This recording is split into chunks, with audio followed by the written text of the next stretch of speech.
boo gars yi maa ngi leen di dugalal benn vidéo xool leen Macky Sall ak Omar Bazoum ngeen xam ni Macky def na waaji candidat ba pare mais wóolu ko amul yaakaar ci moom xam na ni waaji du gagné élection xam na ni waaji fi bal poids Macky fi mu toll nii su mënoon wutal Omar certificat médical maanaam élection bu doon certificat médical day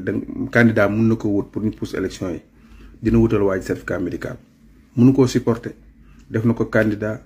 xam na ni def na erreur mi ngi provoquer nit ñi mi ngi tooñ pour ñu pousse élection mais Macky bëgg bëre bañ bëre di nga bëre de te boo moytuwul nag li la daloon ci législative bi moo lay dal Sonko biñ ne ñoom seen affaire bi forkuloo nañ ko bañ naan élection du fi amee ñuy xeex di xeex ba nga rey ñetti jeunes sénégalais finalement ñu bàyyi dem élection gis nga la nga fa jëlee lu pire loolu mooy am bu soobee yàlla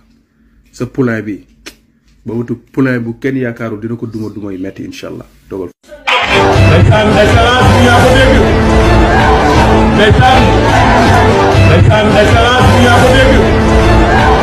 Ndeysaan